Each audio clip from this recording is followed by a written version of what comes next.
welcome to day 20 of Vlogmas. So it's Tuesday morning here, and this morning it's been a bit of a funny up in the air morning. I mentioned yesterday there was a water leak, a burst pipe outside my children's school, and the water got turned off at the school yesterday just towards the end of the day, so the children were able to stay in school for the full day, but they weren't sure whether the school was going to open today because the water was off for quite a while. So the children have gone in this morning, but we only found out at about 8 o'clock that they would be going in. So it was all a bit of a last minute dash to get them ready and out the door. And they have said that if the water gets turned off during the day, that we could get phoned up and asked to collect them at any point. So my last day before the school holidays officially start is a little bit up in the air. I'm not sure what I'll be able to get done and what I won't be able to get done, but I thought I'd pop on now nice and early to say hi to you guys, just to make sure I get that in before I might have to go and get the children. So we will see what happens today. But anyway, I'll start off this video as ever with what Elf was up to in the night. And Elf set up a cute little band of cuddly toys, so I'll put up pictures so you can see how we found him. He had found some sheet music of my husband's. I think it was up in the loft. My husband plays the trumpet. No, not the trumpet, the trombone. So he'd found some nice Christmassy sheet music. It was Jingle Bell Rock. And he got a little choir made out of tin cans, which were quite cute. I'll put a picture up so you can see them close up. And they were all singing the Jingle Bell Rock. And then there were some teddies with instruments too. So they got in the kitchen and got a saucepan and a couple of wooden spoons for a drum and all sorts. So it was a nice jolly Christmassy scene we found this morning. My daughter then treated us some harmonica music while we had breakfast. So yeah, that was a nice start to the day. And then in terms of what I'm wearing today, well, I'm wearing a dress I've been wanting to wear for a while, but it's been too cold. But now the weather has warmed up a little bit, I thought it'd be fine to wear it, and I've layered it up a little bit to make sure I'm still cozy. So I've got a long sleeved black top underneath the dress, but the dress is quite a new make, so you might recognise it from one of my recent midweek sewing chat episodes if you watch those. It is a expansion pack version of this pattern here, which is the Forsyth dress by French Navy, which is a pattern I really like and a pattern company I really like too. So I'll show you the original dress that they made. It's a really cute woven dress here with this panelled bodice and a button down back and a gathered skirt. And it's just got quite a nice fit. It's not oversized, but it's not fitted. It's quite a nice, easy, relaxed one to wear. And then recently French Navy did an expansion pack, added an expansion pack to that pattern to make it into this version here, where they added on these really cool sleeves. I think they're described as, what do they describe the sleeves as? Bishop sleeves that are 3/4 length. And I've got this cute little cuff that's sort of finished, as you can see, all gathered in at the bottom. And they've also moved the button band, so it's not on the back but on the front, which is a nice change too, I think, to make this dress a little bit different and a bit more wintry. And I was gifted this expansion pack version by French Navy because Sarah at French Navy knows I really love her patterns. So I really wanted to give it a go straight away, and I really enjoyed sewing this version up. And I really love it, and I've been disappointed the weather's been a bit too cold for me to get much of a chance to wear it, so it's nice to be wearing it today. And I'll mention the sizing briefly on this pattern because I think it's always useful to know. At the moment the size range isn't the biggest on French Navy patterns, so it goes from a UK size 6 up to UK 18, and the largest size is for a bust of 42 inches. But I know that French Navy right now are in the process of expanding the size range on all of their patterns, so hopefully soon the Forsyth dress will be available in a larger size range. But yeah, it's a really fun pattern to sew up. I really like how French Navy patterns sew up. It's finished with bias binding around the neck. The button placket comes together really nicely. I've got pockets that are sort of built into the skirt here. They're quite cute. And I made my version here in this really lovely, very sort of micro check fabric in a sort of blue and a white colour. It's like a washed cotton, so it's really nice and soft, and it's actually fairly substantial. It's not like a lightweight sort of cotton lawn, it's thicker than that, so it's actually quite cosy to wear, especially layered up over this top.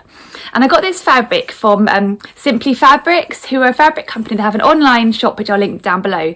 They're based in London, and they always have really interesting fabrics coming through, particularly cotton type fabrics.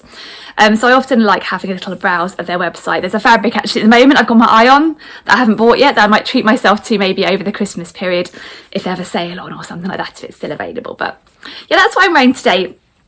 I think I made a couple of adjustments to this pattern. I can't remember what I did. I think I maybe did a small forward shoulder adjustment, and I think I took a small amount of volume out of the sleeves.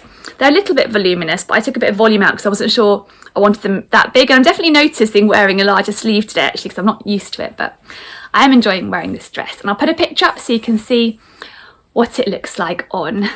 So that's what I'm wearing today. And then the next thing I wanted to share was my finished dressing gown, because I finished the last few steps on my dressing gown I've been sewing yesterday. So yeah, I'm really glad it's done. It's really nice to be able to share and make with you guys during Vlogmas. So yeah, I've been making the larger dressing gown by Named Clothing. I've been making it in this really lovely viscose challis fabric from Minerva. It's lovely and drapey, and it's in this sort of large scale tropical print with a sort of very light beige background. And this is kind of designed to be a summer dressing gown for myself. I've gone for the long sleeve and just above the knee version of the larger dressing gown. So yeah, here's my finished dressing gown, and I'm really happy with how it turned out. I'm adding a little loop here so I can hang it on the back of our bedroom door. It's got the pockets here too.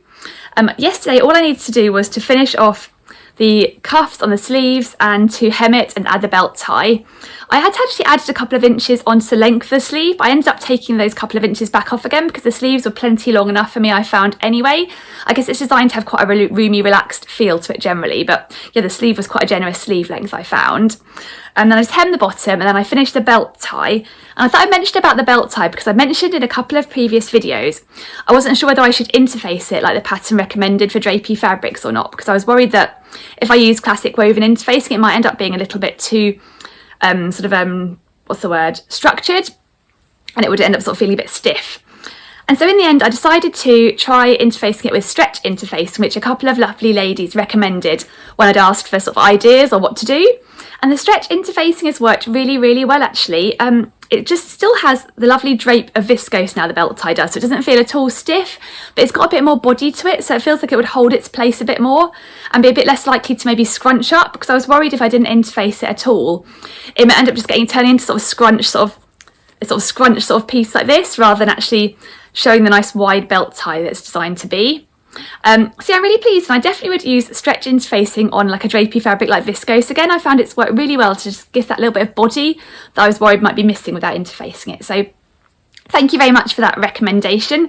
I know somebody else recommended an interfacing called A Touch of Gold, I think it was, which I had a look online. There's a really, really lightweight interfacing that's designed to be perfect for really lightweight drapey fabrics. That's something I might give a go at some point in the future too, because that sounds like a really good option for lightweight drapey fabric too. But yeah, I was really pleased to have the stretch interfacing in stock so I could get straight on and give it a go. And yeah, I'm really happy with how this dressing gown has turned out. So in terms of sizing, I went for the smallest size on the bust, and then I graded out to the second size up on my waist and hips, because I wanted to make sure the dressing gown wasn't really oversized, but equally wasn't like tight around my hips when I went to sort of pull it around. So I went based on my measurements basically, that's why I graded between the sizes. And it's turned out really nicely actually. I really like the fit of it. It is a relaxed fit, but it's not really, really big on me, because I remember my first dressing gown I made when I was quite early in sewing, it was just too big and there was far too much fabric to pull around me, but this one is just right actually, so I'm really happy with the pattern. I really like the fit of it, and it's definitely a pattern I would revisit. It's sewed together really nicely, and yeah, I think it would be lovely to make at some point a winter dressing gown when my old ready to wear one finally gives up the ghost. I definitely consider making a wintry one, a nice cozy fabric. And I think it would also be a great pattern to make as a gift for somebody else, because the fit isn't too critical, because it is designed to be quite oversized and relaxed fit. So you can make it for someone else as a surprise without knowing their measurements. You could probably guess on the sizing and not go too wrong, I think. So yeah, I'm really happy that hopefully it's third time lucky with my summer dressing gown, my third try of trying to make one for me. I guess time will tell, I'll have to give it a good go this summer, but I've tried it on over the top of some of my sort of relaxed t-shirts I might wear in the summer, and it doesn't feel too sort of bunched around the sleeves because it is a nice relaxed sleeve here, loads of room there. So I'm hoping this one will be a winner. So yeah, I'm really pleased to have got that one done, even if I'm not going to be wearing it straight away. But I'm going to go in a moment and try and get a couple of pictures of me wearing it so you can see what the fit looks like and just how it looks generally. So all being well, unless I get a phone call from the school any moment and I'm told to go and get the children, I'll pop some pictures up here so you can see what it looks like on. But yeah, it was a really enjoyable sew, quite a simple sew, and yeah, really happy with how it turned out. So my plan now is to whiz around the house and get a few jobs done that I really want to get done before the Christmas holidays start, so that is my priority today. And then I'm hoping if I get those jobs done, I might be able to start sewing my Mile End sweatshirt. That is my next sewing project on my list. So yeah, we'll have to see how the day goes and what happens with the whole burst water pipe situation as well. But yeah, my plan is now to go and whiz around a bit, and then hopefully I'll see you a bit later, maybe fingers crossed in front of the sewing machine, getting started on my Mile End sweatshirt. So yeah, see you a little bit either way. Bye!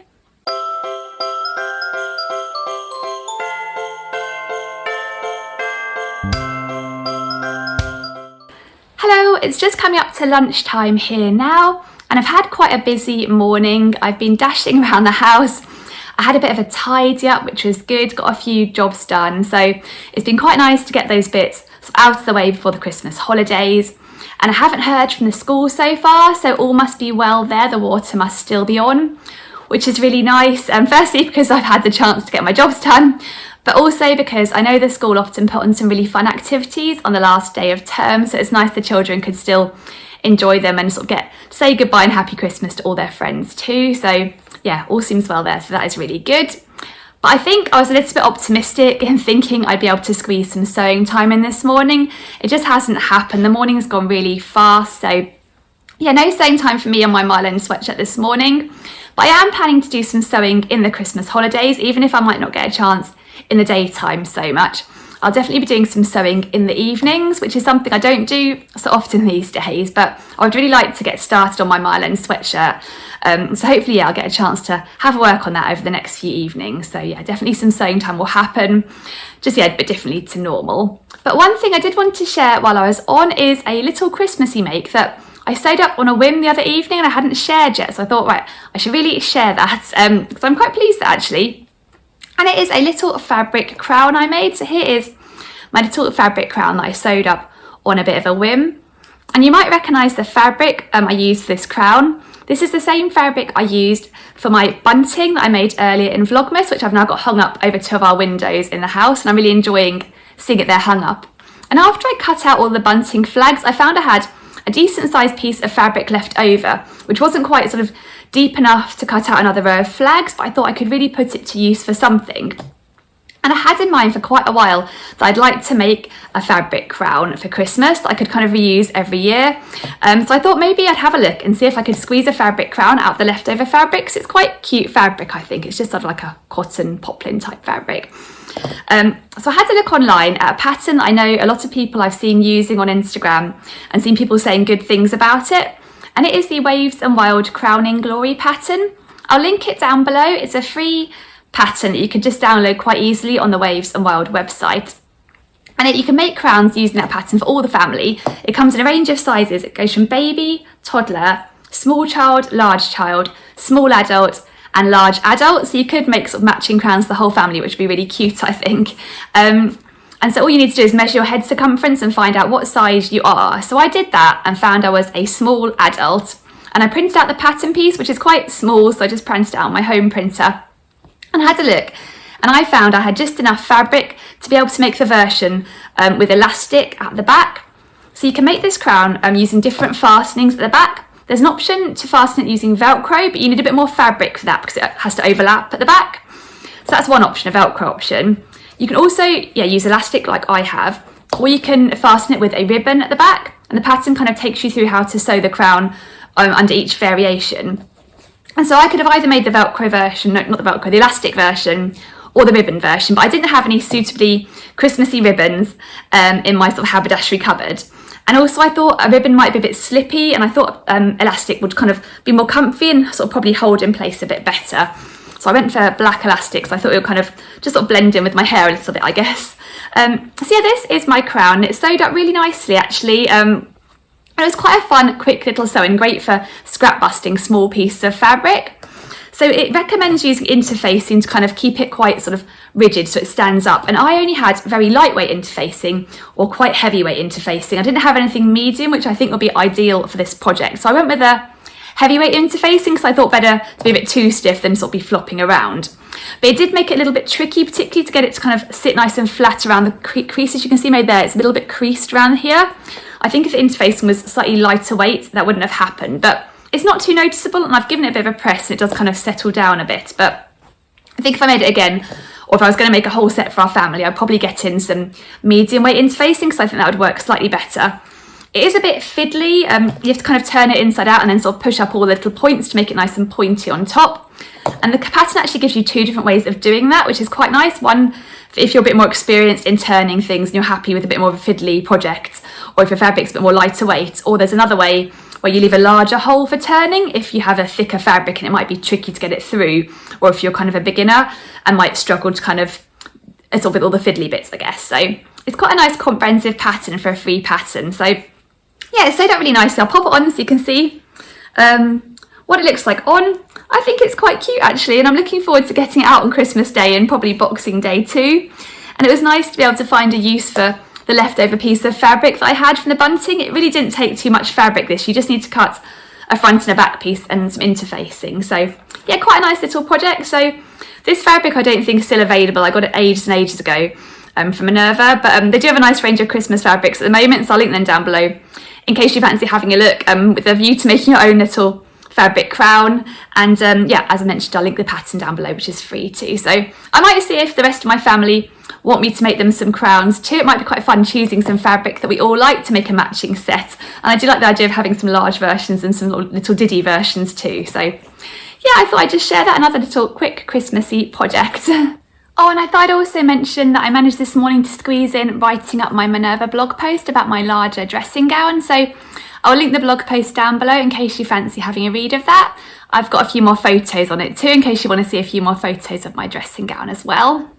And then in terms of my plans the rest of the day, well, I'm going to have some lunch now and then I'll head up to school to collect my children. And then this afternoon, my son has a birthday party at one of his friends' houses, which is across town.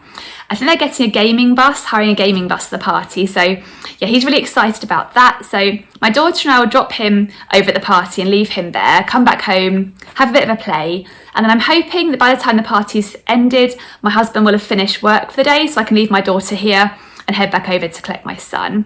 And it's actually my husband's last day of work now before he finishes the Christmas holidays. That's really nice. It feels like a long time since he's had any time off. So yeah, really nice to have him around now for the Christmas holidays too. So yeah, that's my plan. So I think I'll finish this video off here so I can get it all sorted and ready to upload on YouTube. So thank you very much for joining me for another day of Vlogmas.